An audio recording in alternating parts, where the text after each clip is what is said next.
Praise lord. ఈ దినం దేవుని వాక్యమునకు మీకు అందరికీ స్వాగతం, సుస్వాగతం. మీ జీవితం చాలా విలువైనది. మీ జీవితం యొక్క విలువ, విశిష్టత మీకు తెలియదు. అది తెలియకపోవడం వల్ల మీరు చాలా కోల్పోతూ ఉన్నారు. మీరు చాలా విలువైన వారు. యోసేపునకు యవ్వన కాలంలో కలలు వస్తున్నట్లుగా మనం చూస్తూ ఉన్నాం. తన దగ్గర ఉన్న ఒక పనకు ఇతర పనలు సాగిలపడుతున్నట్లుగా మనం చూస్తూ ఉన్నాం. సూర్య, చంద్ర, నక్షత్రాలు కూడా యోసేపునకు సాగిలపడుతున్నట్లుగా మనం చూస్తూ ఉన్నాం. అది అధికారమునకు సూచనగా ఉన్నది. ప్రభువునందు ప్రియమైన యవ్వనస్తులారా, దేవుడు మీతో మాట్లాడుతున్నారు.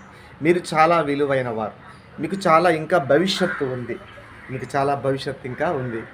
యవ్వన ప్రాయంలో ఉన్న మీరు చాలా ఇంకా ఎదగవలసినటువంటి అవసరత ఉంది. మీరు చేయాల్సినవి ఇంకా చాలా ఉంది.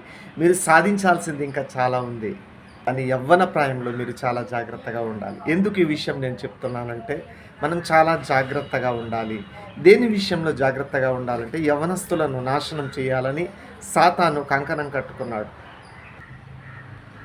యవ్వన ప్రాయంలో ఉన్న యవ్వనస్తులకు ఎక్కువగా చెడు స్నేహితుల వల్ల ఎక్కువ ప్రమాదాలు పొంచి ఉంటాయి. రెండవది, మరి యవ్వన స్త్రీల ద్వారా, యవ్వన అమ్మాయిల ద్వారా కూడా అనేక ప్రమాదాలు పొంచి ఉంటాయి.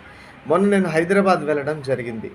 యవ్వన కాలంలో ఉన్న పిల్లలు మరి చాలా జాగ్రత్తగా, మీ స్నేహితులు ఎటువంటి వారో మీరు జాగ్రత్తగా మీరు స్నేహం చేయాలి. మొన్న నేను హైదరాబాద్ వెళ్ళి ఒక ఇంటికి సేవకు వెళ్ళాను.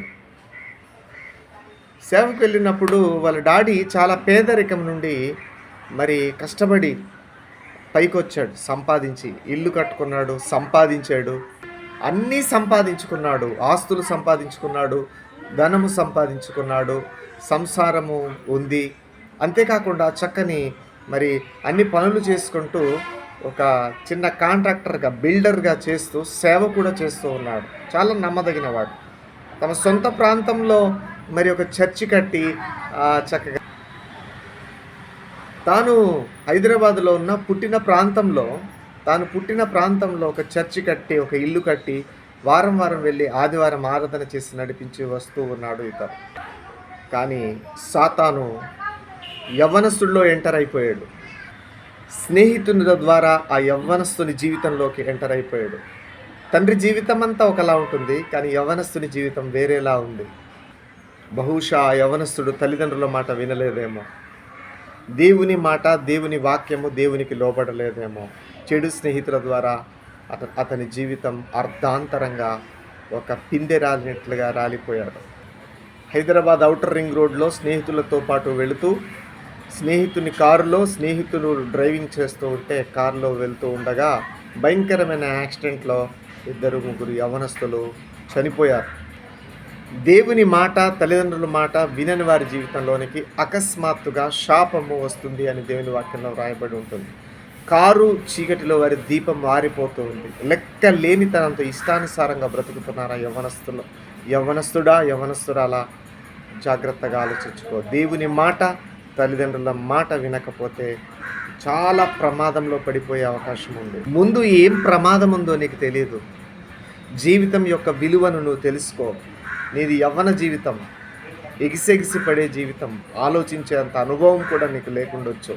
కానీ మీలో కొంతమంది యవ్వనస్తులు ఇలా చెడు నడత కలిగిన వారితో స్నేహం చేస్తూ భయంకరమైనటువంటి డ్రైవింగ్, ఇంకా 40-50 సంవత్సరాలు బ్రతకాల్సినటువంటి యవ్వనస్తుడు, వివాహం చేసుకోవాల్సినటువంటి యవ్వనస్తుడు యవ్వన కాలంలోనే యాక్సిడెంట్లో మరణించాడు. ఎంత దారుణం! తల్లిదండ్రులు సంపాదించింది వాడి కొరకే. ఎవరు అనుభవిస్తారు ఆ ఆస్తిని?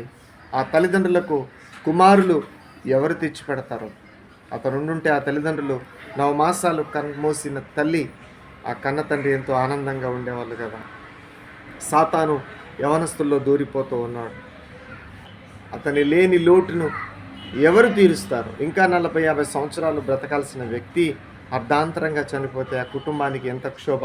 ఒక్కసారి ఆలోచించమని యవనస్తులకు నేను అప్పీల్ చేస్తున్నాను, విన్నపం చేస్తున్నాను. వెళ్ళకూడని ప్రదేశాలకు వెళ్ళి కొంతమంది నదులలో మునిగిపోతున్నారు, కొంతమంది కాలువల్లో పడి మునిగిపోతున్నారు, కొంతమంది యవ్వనస్తులు యాక్సిడెంట్లో చనిపోతూ ఉన్నారు. అందరూ అలా లేరు. అందరూ తల్లిదండ్రుల మాట వింటున్నారు. కొంతమంది పెద్దల మాట, తల్లిదండ్రుల మాట వినకుండా ఇష్టానుసారంగా తమ జీవితాన్ని వారికి వారే ముగించి, తద్వారా ఆ కుటుంబమంతా ఇబ్బంది పెయిన్ అనుభవించవలసి వస్తుంది. తద్వారా కుటుంబమంతా జీవితాంతం బాధపడవలసి వస్తుంది. నీలో మార్పు రావాలి, నీలో పరివర్తన రావాలి. వయస్సుకు మించిన పనులు చేయకూడదు. లోకం బాలేదు, లోకం పరిస్థితులు బాలేదు. ఎక్కడికి వెళ్ళినా తిరిగి క్షేమంగా వస్తామనే భరోసా లేదు. ప్రార్థన చేసుకోండి, ప్రార్థన చేసుకొని నిర్ణయాలు తీసుకోండి. చెడు స్నేహితులకు దూరం కండి. దేవుడు మిమ్మును దీవించునుగాక. ఆమేన్.